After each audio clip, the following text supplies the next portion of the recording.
سال چند در آن غار به خوابشان کردیم. از آن وریانت هایی که شما در پایان میبینید کی را؟ یک جایه با اصحاب کهف کدام جانور بود؟ گربه، سگ، خرس و یا کبوتر؟ داستانی دو مرد از سوره کهف. با کی از این وریانت ها پند است؟ دزدان، پاره‌خوران، متکبران، ثروتمندان مومن. الله تعالی چرا پیغمبران را فرستاد؟ تنها دعوت به نیکی، با کافران جنگ کردن، دعوت مجبوری کردن، مژده دادن و ترسانیدن. موافقی سوره کهف آیه 56. الله تعالی چرا پیغمبران را فرستاد؟ موسی علیه السلام از کی برایش آموختن علم را خواست؟ از شاگردش، از خضر، از فرعون، از پدر از عروسش؟ کدامش درست است؟ اکثریت نصرانی ها کدامی از اینها را پسری خدا می شمارند؟ و زیر را، عیسی علیه السلام را، یوحنا را و یا تخنوت را.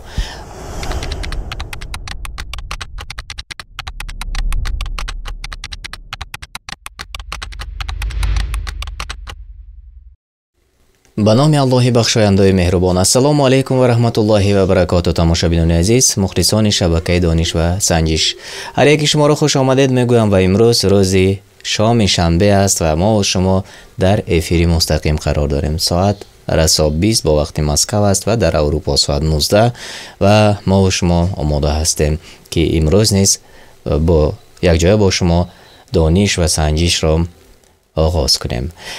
سوال هایی که امروز ما و شما انتخاب کردیم سوال های به نهایت عادی و آسان است. سوال هایی که واقعا قریب همیشگی ما و شما میشنویم و کوشش میکنیم که امروز برنامه همان خوب گذرد. سر آغاز تا آن دمی که ما افیر مستقیم را یعنی برنامه دانش و سنجش را آغاز کنیم از شما احترامانه خواهش میکنم تا شبکه ما را به دیگران روان کنید. آنهایی که یوتیوب کانال ها دارند در یوتیوب کانال های خودتان پهن کنید. آنهایی که در دیگر صفحه های اجتماعی دارد، فیسبوک مثلا، واتساپ و ایما و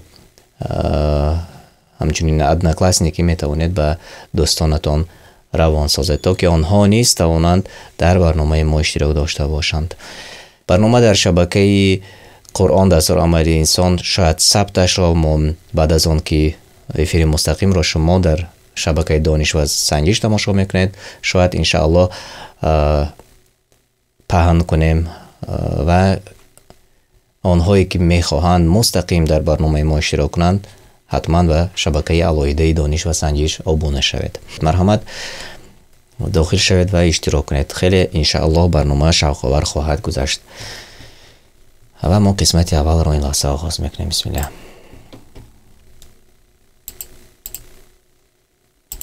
سوال اول: سال چند در آن غار به خوابشان کردیم؟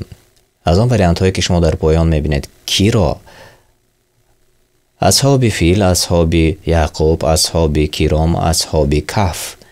کدامش درست است؟ سال چند در آن غار به خوابشان کردیم کی را در نظر داشته شده است؟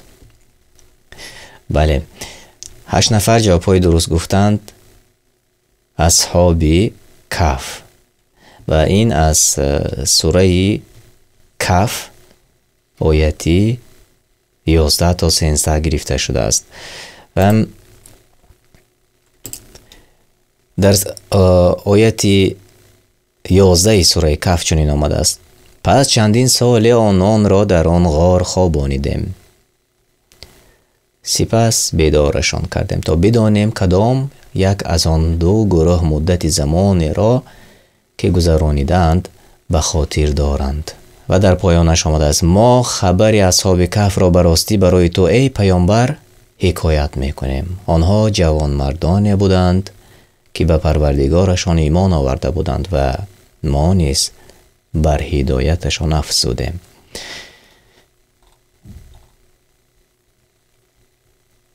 و دوام میدهیم. تماشابینان گرامی، اینک میبینیم که به پیش بر آمدن. طایبه صالح، خطیچه، محمد،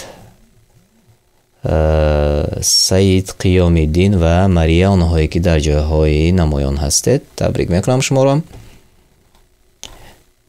بیایید به سوال دیگر گذاریم. سوال 2. یک جایه با اصحاب کهف کدام جانور بود؟ گربه، سگ، خرس و یا کبوتر؟ یک جایه با اصحاب کهف کدام از این جانورهایی که در وریانت ها شما میبینید بود؟ جوابی درست از جانب طیبه صالح، عمران، امیرشاه میرزایف، احرام الدین، انس آمده رسید. بله، همگی جوابهای درست گفتند. سگ. و آیت 22 را نگاه میکنیم.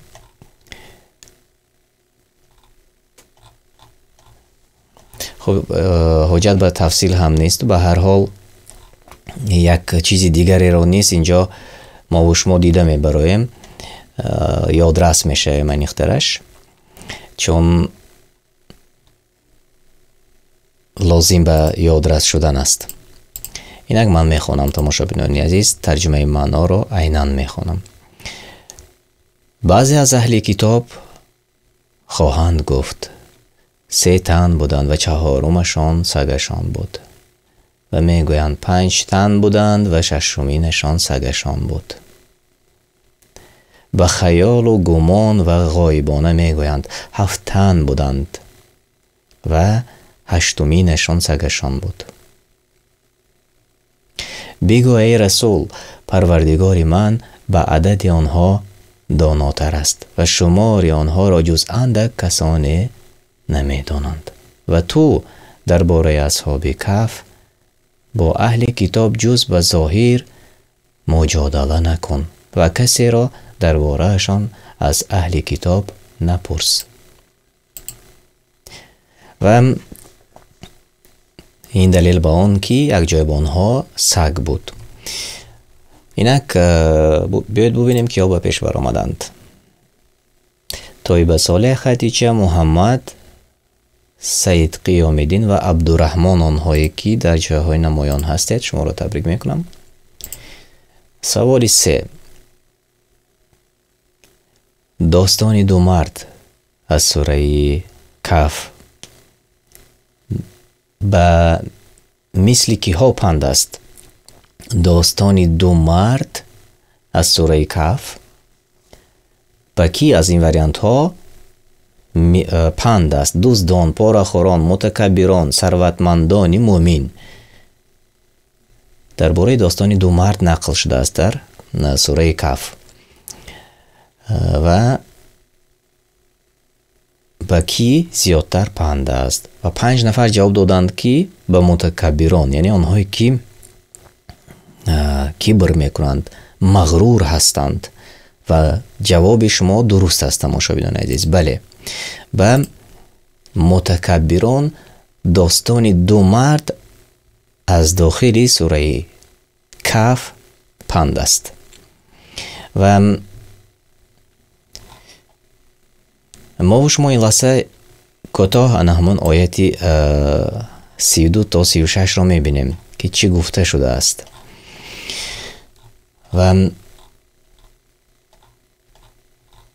عیناً من میخونم و بعد از آن با شما باز دوام خواهیم داد.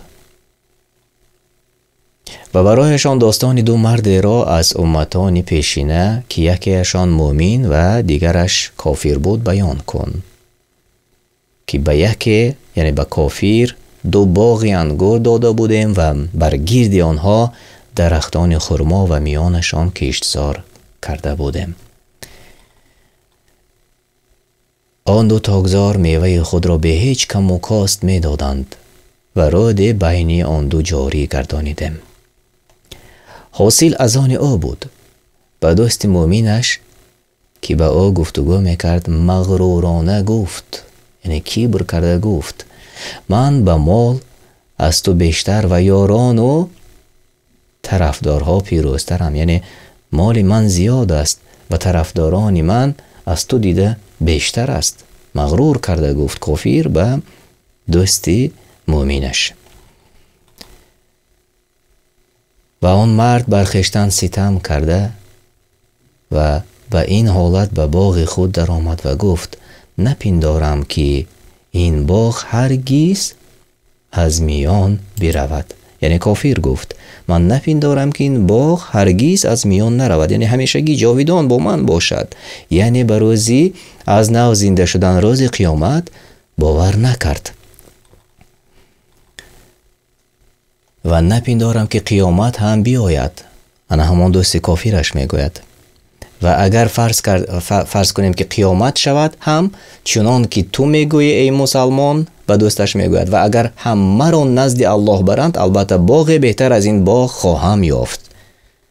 ببینید تا چگونه آن دو با هم گپ میزدند، صحبت میکردند و این یکی یعنی کافر از آن که بوی بود، دوستانی زیاد داشت، پیروانی زیاد داشت، تکبر کنان این سخنها را گفت و در دوامش چنین می آید. دوست مؤمنش که با او گفتگو میکرد گفت آیا بر آن اللهی که تو را از خاک سپس از نطفه بیافرید و باز تو را مرد کامل ساخت کافر شده ای؟ ولی او الله برحق پروردگار من است و من هیچ کس را در عبرت شریک پروردگارم نمی سازم. چنین میگوید دوست مؤمنش.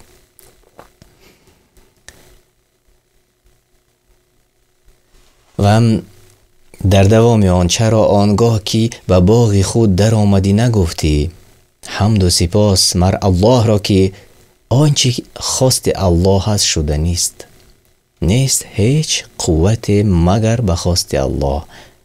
اگر میبینی که دارایی و فرزند من کمتر است از تو، این را دوست مؤمنش گفت. یعنی ان همین پند این دوام دارد. تماشابینان عزیز، واقعا سایقه یک آتشک الله تعالی میفرستد و از آن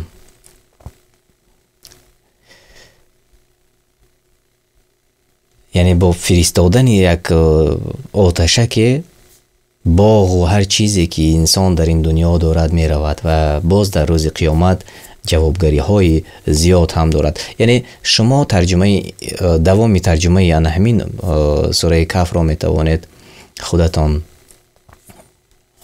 خوانید و یا گوش کنید. در شبکه تلگرامی قرآن دستور عمل انسان نیز هست ترجمه من و همچنین در یوتیوب شبکه یوتیوبی ما نیز هست. واقعا این درس است و این پند است به آنهایی که امروز میگویند الله ما را بایگری داد، الله ما را حکمرانی داد. یعنی میگویند که الله تعالی ما را دوست داشته است و داده است، اما فکر نمی کنند که این همه امتحان است.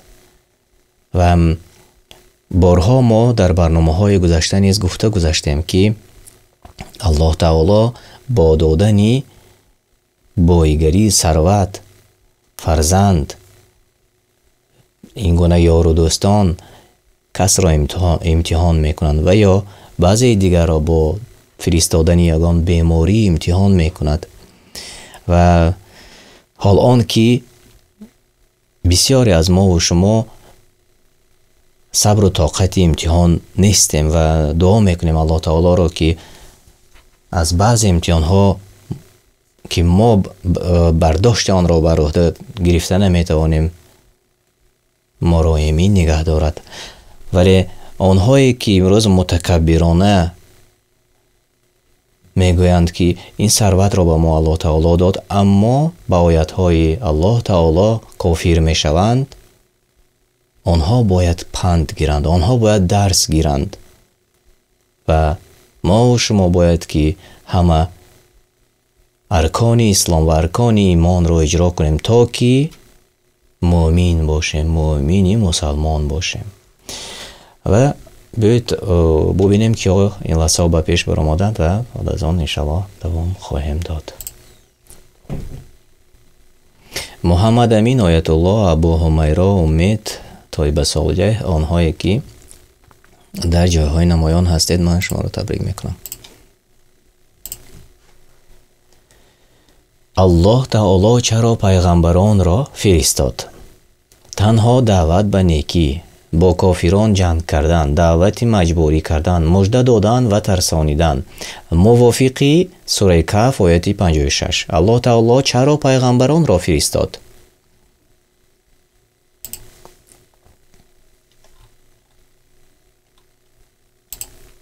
خب از آن وریانت هایی که شما میبینید. صبر جواب درست گفتید. خب امیرشاه میرزایف نیز جوابی درست گفتند. بیایید اکنون نگاه میکنیم. همگی 4 نفر جوابای درست گفتند. موافقی گفتیم سوره کهف آیت 56. واقعا بله، جوابی دعوت به نیکی هم درست است. مگون دعوت پیامبران به نیکی ها تنها دعوت میکنند، اما اینجا در نظر داشته شد تنها، آیا تنها دعوت به نیکی است یا نه؟ نه، اینجا مژده دادن و ترسانیدن، یا اینکه بیم دادن و رسالتشان رسانیدن بود. رسانیدنی معلومات، رسانیدنی همون پند. و بیایید اکنون ترجمه معنا رو عیناً میخوانیم. سوره کهف آیت 56. و ما پیامبران را نفرستادیم جز آن که به اهل ایمان و نیکوکاران مژده دهند، یا اهل کفر و گناهکاران را بترسانند و کافرانی که میخواهند به نیروی باطل حق را از میان ببرند جدال میکنند و آیات ما را به چیزی از آن بیم داده شدند مسخره میکنند.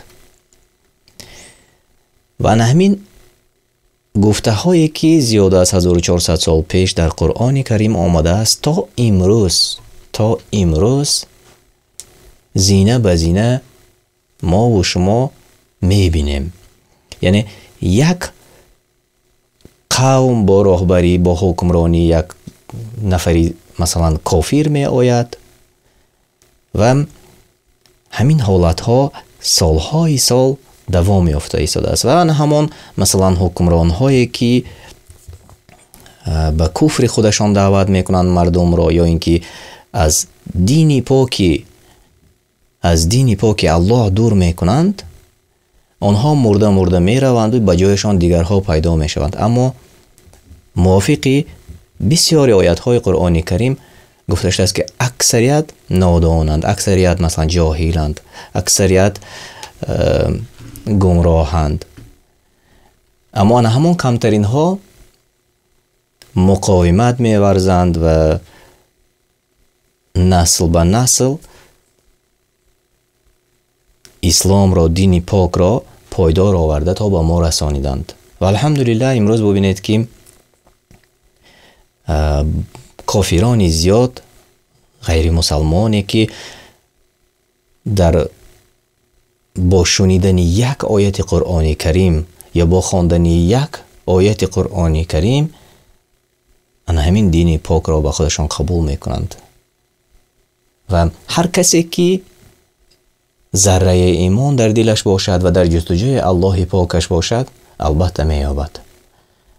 ولی در بعضی منطقه هایی که به نام مسلمان نشین است، به جای آن که در جویای جستجوی الله پاک خودشان باشند، آنها مثلا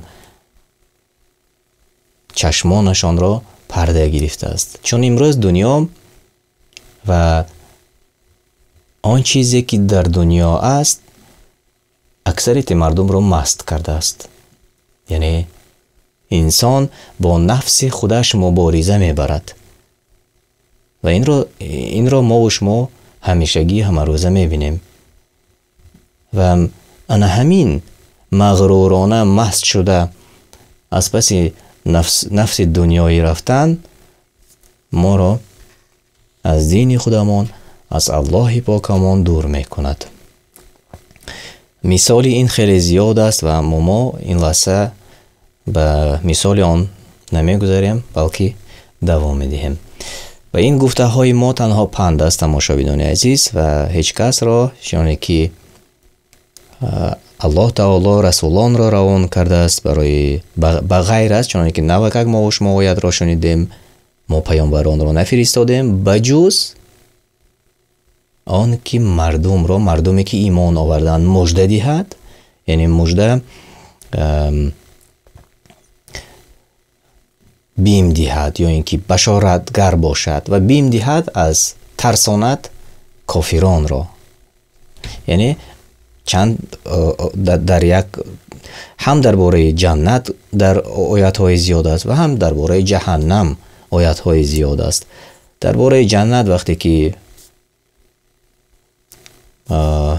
آیات ها را میشنویم ما و شما آرزو میکنیم که الله تعالی برای ما جنت فردوس را نصیب گرداند و ولی اما وقتی که ما درباره جهنم میشنویم درباره عذاب روز قیامت میشنویم میگویم که الله تعالی پناه نگه دارد ما و نزدیکان ما را، ما و برادران ایمانی ما را. و همین است پند، همین است مژده‌ای که الله تعالی برای ما وعده کرده است و به واسطه پیامبران برای ما روان کرده است. بیایید دوام میدیم دانشجویان عزیز، بیایید ببینیم که آب پیش برآمدند.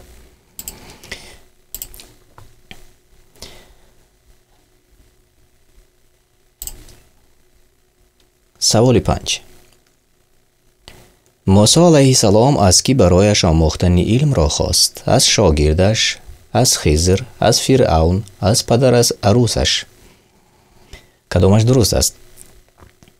موسی علیه السلام از کی برایش آموختن علم را خواست؟ از آن وریانت هایی که شما میبینید.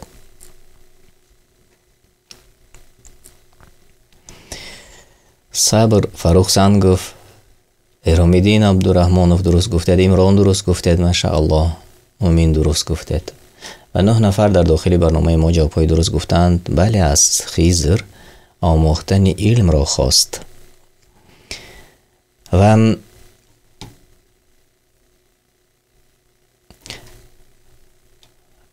آیت 66 سوره کهف را نظر میکنیم تماشاگران عزیز. و واقعا یک قصه های تربیوی، قصه های بی نهایت جالب در سوره کهف آورده شده است. من بی نهایت دوست می‌دارم وقتی که میخوانم من همین قصه ها را، قصه هایی که عبرت بخش است و پند است، همگی پند است. موسی علیه السلام با او گفت آیا تو را پیروی کنم تا از آن چی به تو الله آموخته است و از آن مایه رشد است به من بیاموزی؟ یعنی الله مهربان به خضر کرامات داده بود که حقیقت بسیاری از کارهای پوشیده را میدانست که دیگران نمیدانستند. این از تفسیری سعدی گرفته شده است و جواب درست همین بود. اینک باید میبینیم که او به پیش برآمدن محمد امین، ابو حمیرا، محمد آیت الله و مریم، آنهایی که در جایهای اول هستید. به سوالی دیگر باید گذاریم. اکثریت نصرانی ها کدام از اینها را پسری خدا می شمارند؟ و زیر را، عیسی علیه السلام را، یوحنا را و یا تخنوت را. اکثریت نصرانی ها کدام از اینها را پسری خدا می شمارند؟ جواب های شما. خب جوابی درست از عمران رسید آمد. فروخسن گفت سخنهای تاثیر بخش، شفاعت خاله و بله درست گفتید. علی کمالوف درست گفتید و 8 نفر در داخلی برنامه ما جوابهای درست گفتید. بله، اکثریت نصرانی ها عیسی علیه السلام را پسری خدا می شمارند. تفصیل نمیکنیم، این رو دوام میدیم و بعد از آن تفصیلش را یک و یک بار برای شما میرسانیم انشاءالله.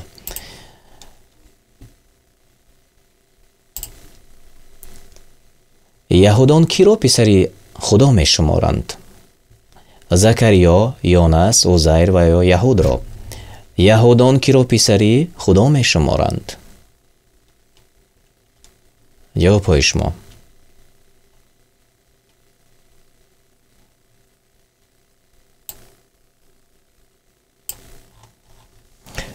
خیلی خوب و 6 نفر جوابهای درست گفتند. بله، عزیر را. یهودان عزیر را پسری خدا میگویند. و خب آیا گفتنی پسری خدا یا الله با خودش پسر دارد درست است؟ بیایید نگاه میکنیم آیات های قرآنی را. الله تعالی در این باره چی میگوید؟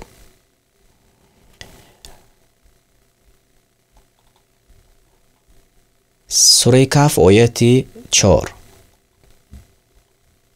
همه آنهایی که میگویند عیسی پسری، مثلا ما عینی حال سخنهایی که از سوره بلکه خودم گفته ایستادم و بعدا میگذاریم انشاءالله. همه آنهایی که میگویند الله پسر دارد، یعنی نصرانی ها عیسی را، یهودان و عزیر را، برای آنها رد گپ آنها در آیت 4 سوره کهف الله تعالی می فرماید و از عذاب سخت او تعالی بترساند کسانی را که میگویند الله فرزند اختیار کرده است. در تفسیر سعدی چنین آمده است این آیت یهودیان و نصرانی ها را به خاطر به خداوند فرزند قائل شدنشان بیم میدهند. یهودان عزیر را پسر خدا میدانند و نصرانی ها عیسی علیه السلام را.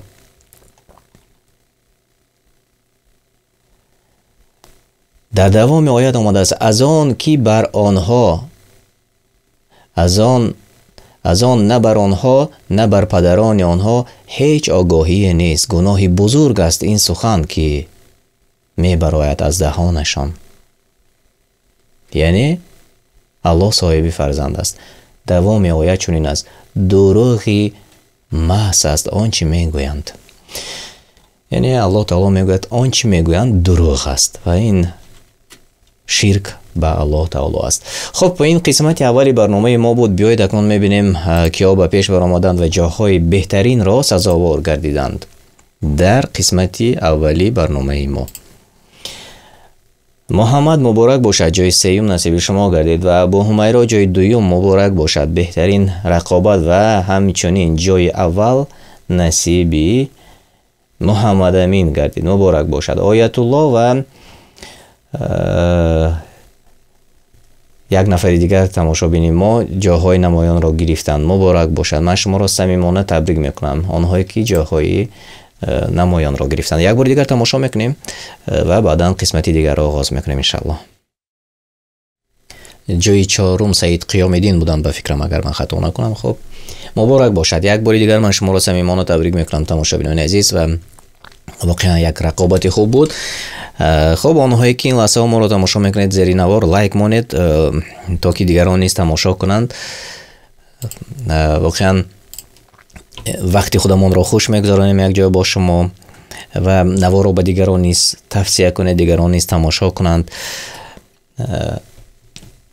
اینک من قسمتی دیگری برنامه رو این لحظه آغاز میکنم، آماده میکنم. در قسمتی دیگری برنامه ما 8 سوال عبارت است. سوال ها واقعا سوال های پندی است. ما و شما یک چیزی نو رو انشاءالله برای خودمون خواهیم آموخت. گیم پین آماده شد و این لحظه نوشته میکنیم.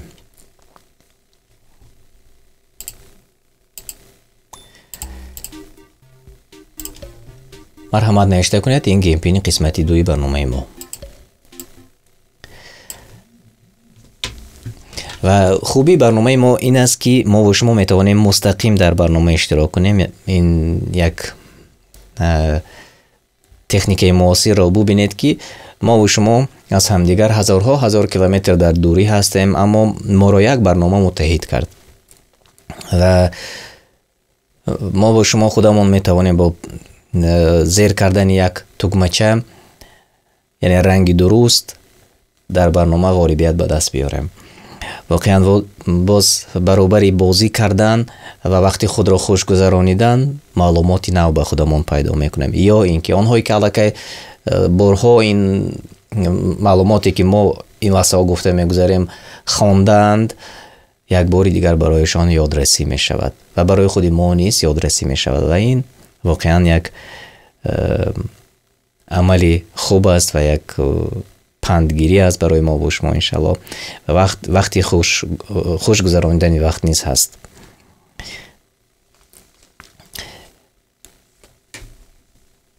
марҳамат тамошобинони азиз,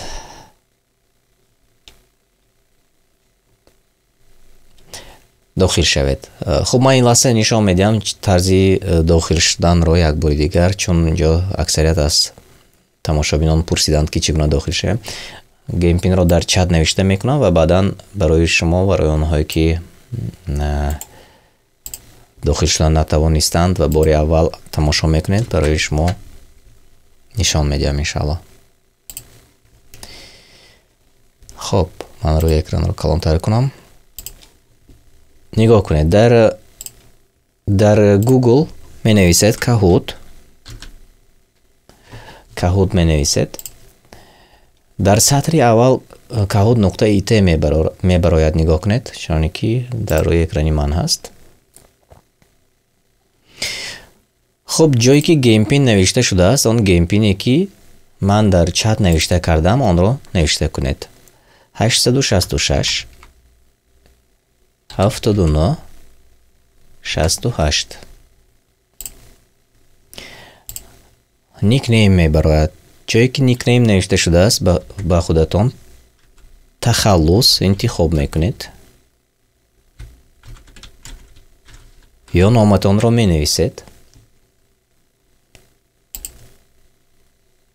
марҳамат. акнун бубинед, ман инҷо дохил шудам, номи ман инҷо пайдо шуд. яъне тарзи даромадан ана ҳамин гуна аст, чуноне ки ман навакак барои шумо дар рӯи экран намоиш додам ва ҳар як аз шумо метавонед ин гуна дохил шавед.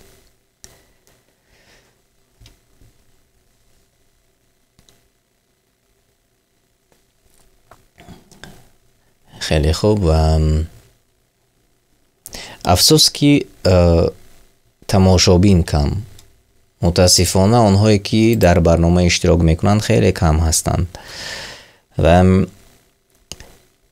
мутаассифона боз барномаи мо хуб маблағи зиёдатӣ намеорад ки мо он маблағро боз чун тӯҳфа барои шумо пешниҳод кунем, чун баъзеҳо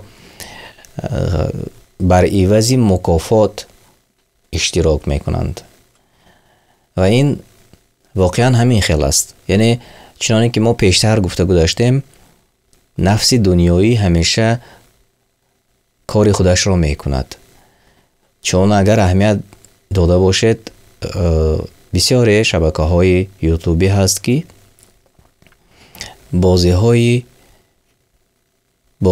ки ҳалол нест, онро пешниҳод мекунад барои шумо, барои мо. ва мебинед ки мардуми зиёд аз нодонӣ ва боз ана ҳамон бечора муҳоҷироне ки худашон ба як азоби сахт дар сардиҳову зери борон кор мекунанду ба як азоб каме маблағ ҷамъ мекунанд ва ким кадом билетҳоро мехаранд, умед мекунанд ки соҳиби мошин мешаванд ё соҳиби ягон чизи тӯҳфаи дигар мешаванд. ҳол он ки ин гуна бозиҳо ҳалол нест, аммо тамошобини ин гуна нафароне ки мардумро фиреб мекунанд хеле зиёд аст. умед мекунанд ки масалан 10,000 билет фурӯхта мешавад, аз байнаш 5 нафар шояд ки соҳиби ягон чизе шавад. он 10,000 умед мекунанд ки дар дохили ин 5 нафар бошанд. الله پاک است. و این گونه بازی هایی که از آن با شما فایده نیست بهترش داخل نشوید. اما این بازی که این لحظه ما و شما داریم غیر از پولی این دنیا وعده مبلغ های زیادی آخرت میکند به شما. و آنهایی که امروز به قول عاقل هستند، نه اینکه دانا، هر کسی که عاقل است عاقلانه اندیشه میکند. بر عوض این بازی یک دانش دیگر و همچنین شاید ایمانی کس که هر روز زیاد و کم و زیاد می شود کمی زیادتر شود و در جستجوی باز علمهای زیاد شود و این شاید یک سبب باشد. و از این خاطر تماشابینان عزیز، هر کاری که میکنید، هر عملی میکنید، پیش از آن صدها مراتب اندیشه کنید و چرا شما باید که مثلا 500 روبل یا 1000 روبل خودتان رو با کدام لاتری بدهید اما چیزی از آنجا شما برد نمی کنید. حال آن که در این بازی ما هیچ کس به هیچ کس پول وعده نمی کند و نمی دهد، اما وعده الله تعالی آن است که میوه های بهشت است. وعده الله آن است که زیر جایهای مثل عسل در بهشت است. و این همه از نادانی و انسان از نادانی به بهشت نمی رود. ما و شما باید که معلومات جمع کنیم. ما و شما باید که آن چیزی که رسولان به ما و شما آوردند آن را بیاموزیم تا که سزاوار و بهشت و جنت و فردوس باشیم. از این خاطر کوشش ها کنید تا در این گونه خیر با هم باشیم. چون در برنامه هفته گذشته ما گذاشتیم که خصلت مؤمن یعنی آنی که به برادر خودش چیزی را دوست دارد، به برادر خودش دوست دارد. و ما و شما آنهایی که این لحظه ها اینجا اشتراک میکنید البته میخواهیم که ما و شما و برادران ما و شما سزاواری بهشت الله تعالی باشند. و خب بیایید، من میبینم که از این زیاد نمیشه. من فکر کردم که البته کمی تماشابینان در برنامه زیاد میشوند تا که بازی باز هم شوق‌آور گذرد، ولی متاسفانه همگی همین قدر هستیم. و هر حال ما قسمتی دیگر رو این لحظه آغاز میکنیم.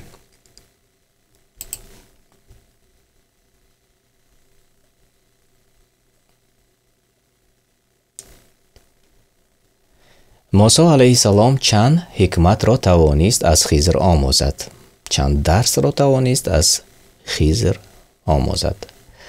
6 تا، 1 تا، 3 تا و یا 9 تا. چون به همش توانایی نداشت که بشنود، چند تا اش را توانست بیاموزد. 30 ثانیه وقت داریم و جوابهای درستی شما را ما انتظار میشوم. در چت 1 نفر جوابی درست گفتند تا این حال و امیرشاه میرزایف نیست، فاروق سنگوف نیست، جوابی درست گفتید. ماشاءالله. بله، 3 تا. موسی علیه السلام از 3 حکمت را توانست از خضر بیاموزد. آنهایی که به پیش برآمدند شما روی اکران میبینید و دوام میدهیم. حکمت اول کدام از این هاست؟ وریانت ها: کشتن یتیم، سوراخ کردن کشتی، ساختن دیوار، گرفتن مزدکار. حکمت اولی که موسی علیه السلام از خضر علیه السلام آموخت کدامش از آن وریانت هایی که شما میبینید؟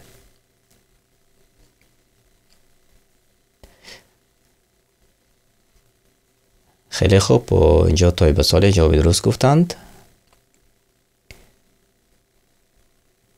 بله، سوراخ کردن کشتی جوابی درست بود. حکمت اول سوراخ کردن کشتی، یعنی خضر کشتی را سوراخ میکند و اون وقت موسی علیه السلام سوال میکند تو چرا کشتی را سوراخ میکنی که میخوای که مردمش ما بعدا برمیگردیم انشاءالله به همین آیات ها، چون واقعا خیلی عجیب است. برمیگردیم انشاءالله. بیاید ببینیم که به پیش بر آمدند.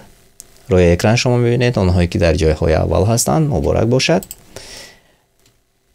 حکمت دومی که خضر به موسی نشان داد: ساختن دیوار، ویران کردن خانه ها، کشتن پسر، سر دادن ماهی.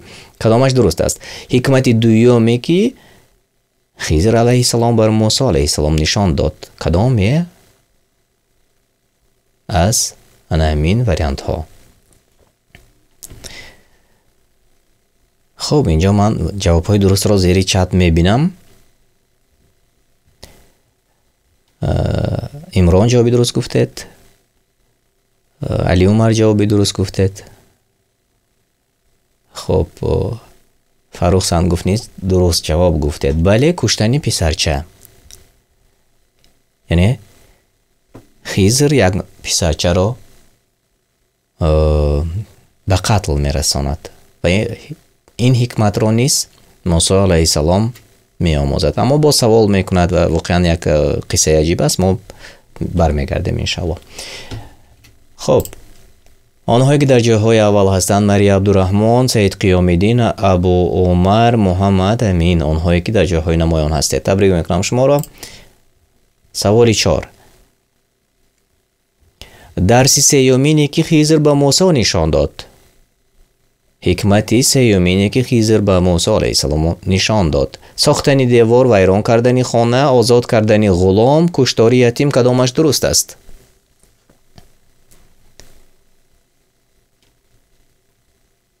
خب ما 30 ثانیه وقت داریم و جواب های شما. بله، قریب همگی جواب های درست گفتن. ساختن دیوار. واقعا قصه های عبرت بخش از سوره کهف.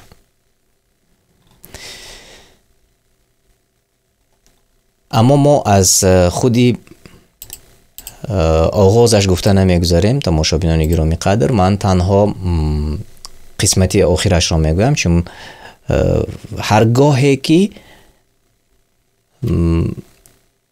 خضر عملی را اجرا میکرد، یعنی اول ما گفتیم که اول کشتی را سوراخ میکند. وقتی کشتی را سوراخ میکند موسی علیه السلام میپرسد که چرا کشتی را سوراخ کردی؟ و خضر میگوید که من گفتم که تو طاقتی یک جای صبری با من بودن را نداری، چون بعضی حکمت هایی که الله تعالی به من گفته است از آن بخبر هستی. و خب ما بیاید میگذاریم به همون قسمتی آخرش، وقتی که زمانی جدایی بین خضر و موسی علیه السلام آمده میرسد.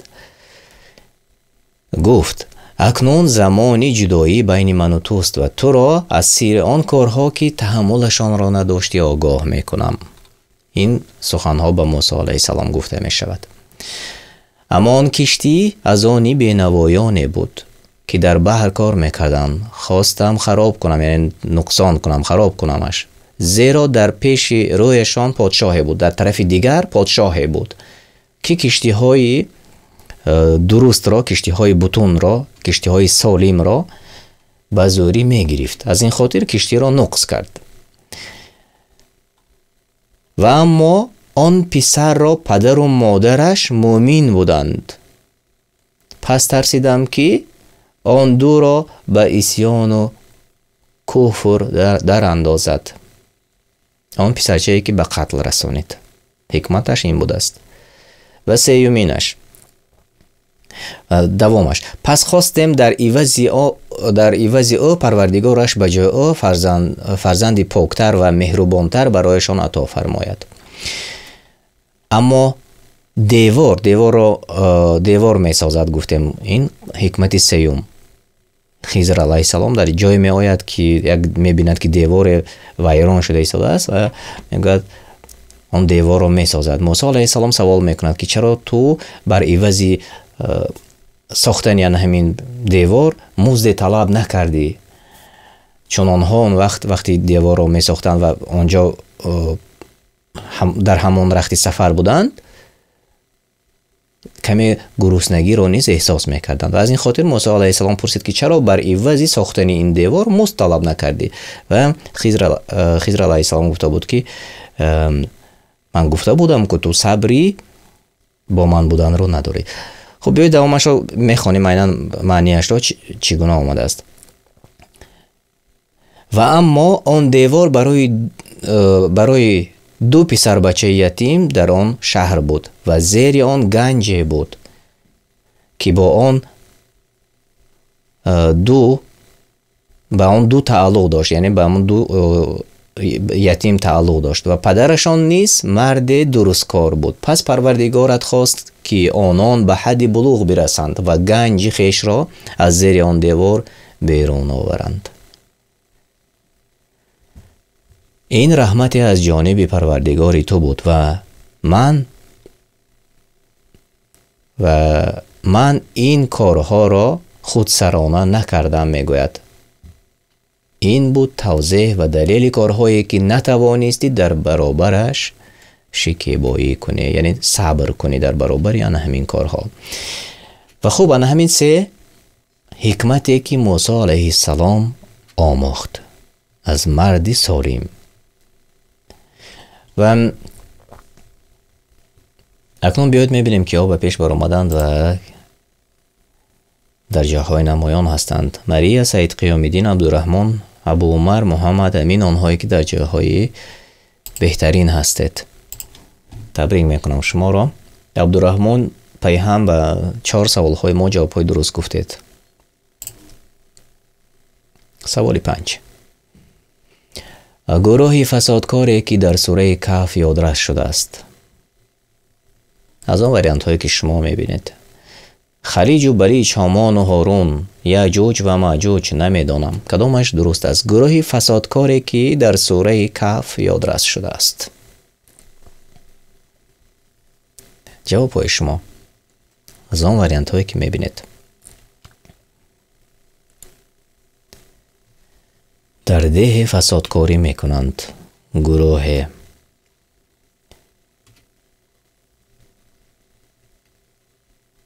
خب ولی درست، یاجوج و ماجوج. آنهایی که در چت نیست نوشته کردند ولی جوابتون درست است. 6 نفر درست جواب گفتید.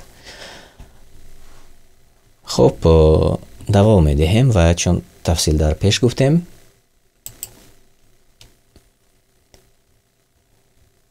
خب خدیجه، طیبه، صالح نیست به جاهای نمایان برآمدند. مریم و 5 سوالهای ما جوابهای درست گفتند. باز درباره کدام پادشاه در سوره کهف یادداشت شده است؟ ذوالفقار، بلقیس، شعیب، ذوالقرنین. درباره کدام پادشاه در سوره کهف باز یادداشت شده است؟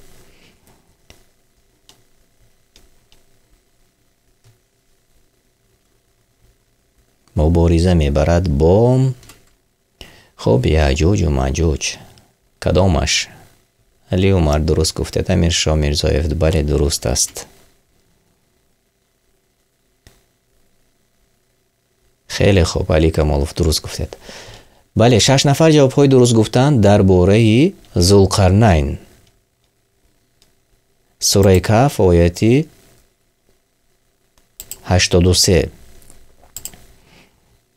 و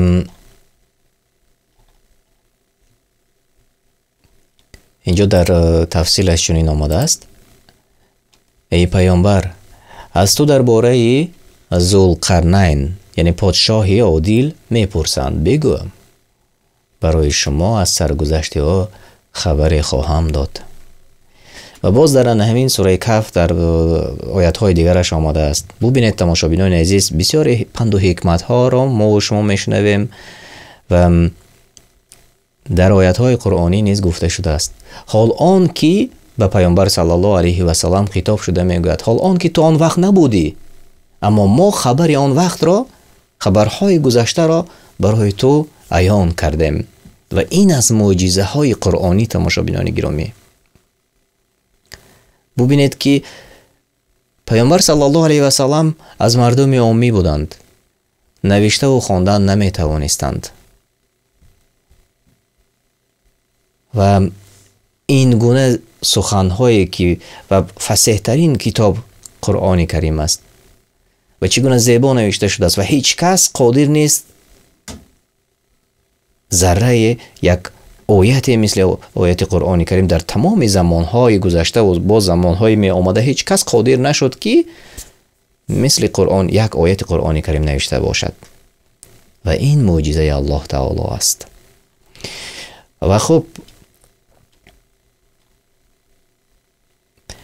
من میخواستم تفسیر کنم چون نمیدونم در پیش باز سوال باشد که مانند به نهمین بیاد دوام میدیم و بعد از آن انشالله درباره خب یاجوج و ماجوج و ذوالقرنین باز صحبت خواهیم کرد. کمی آنهایی که در جاهای نمایان هستند شما رو اکران میبینید و با سوال دیگر میگذاریم انشالله. موافق تفسیر یاجوج و ماجوج اولادی کیند؟ لوط، شعیب، قوم ثمود، یافوس پسری نوح، کدامش درست است؟ موافق تفسیر یاجوج و ماجوج اولادی کدام هایند از این وریانت هایی که شما میبینید؟ یاجوج و ماجوج اولادی کی هایند؟ این انشالله برای بعضی ها خب معلوماتی نو خواهد شد. همگی یک نفر جوابی درست گفتند، ماشاءالله. یافوس پسر نوح. خب درباره یاجوج و ماجوج البته ما و شما بسیار شنیدیم، قصه های بسیار هست. بعد از یک سوال دیگر انشالله باز تفصیل را زیادتر میکنیم چون یک سوالی مانند هم داریم. بیایید اول انا همین را دیده میبرایم. در سوره کهف آیتی 94 آمده است. خب وقتی که ذوالقرنین، من معنی داد میکنم چون سبکتر آسانتر شود فهموتر شود، چون اگر که میخونیم کمی شاید که مشکل فهم باشد. ذوالقرنین به ده می رود و بین کوههای یک قوم میگوید که یک قومی هست که فسادکاری میکنند و به ذوالقرنین میگویند آیا تو میتوانی که بین ما و آن فسادکاران یگان دیوار برداری؟ و ذوالقرنین در پس مردمی را دید که هیچ سخن نمی گفتند. بین انمان کوهها مردمی را دید که هیچ سخن نمی گفتند. گفتند ای ذوالقرنین همانا یاجوج و ماجوج. و در تفسیر بغوی آمده است یاجوج و ماجوج این دو گروه امتان فسادکار از اولاد یافوس پسر نوح می باشند. پس آیا برای تو مزد را مقرر کنیم؟ همان مردم ده میگویند مزد مقرر کنیم تا که تو میان ما و آنها دیوار بسازی. گفت آنچه پروردگار من مرا به آن توانایی داده است بهتر است از مزدی که به من میدهید. مرا با نیروی خویش مدد کنید تا میان شما و آنها سد دیوار بسازم.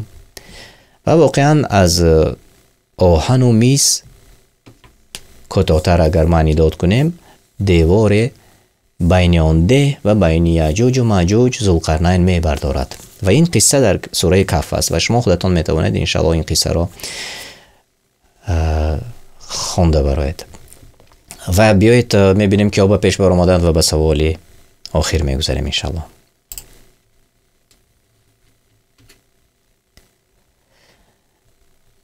خب و جای اول سید قیام‌الدین برآمدند، مبارک باشد. بهترین ماریا، خدیجه، طیبه صالح، ابو عمر، آنهایی که در جاهای نمایان هستند و سید قیام‌الدین پیهم به همه سوالهای ما جوابهای درست گفتید. خیلی خوب.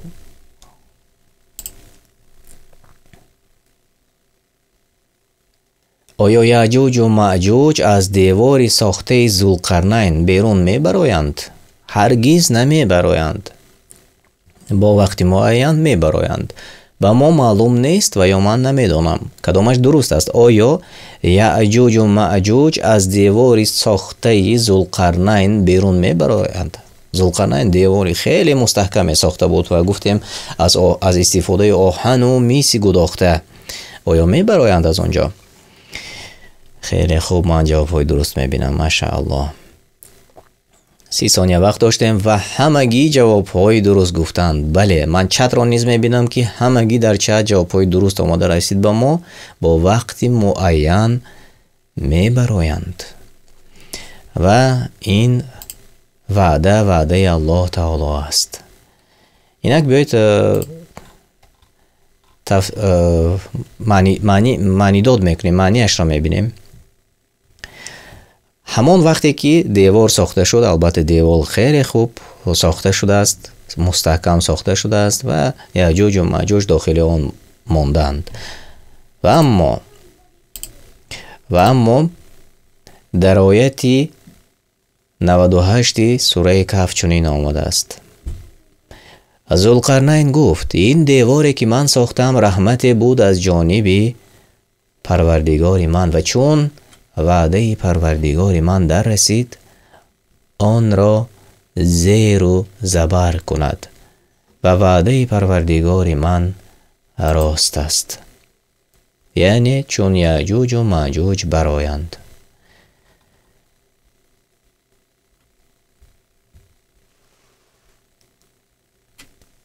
و خب در دوام این آیت باز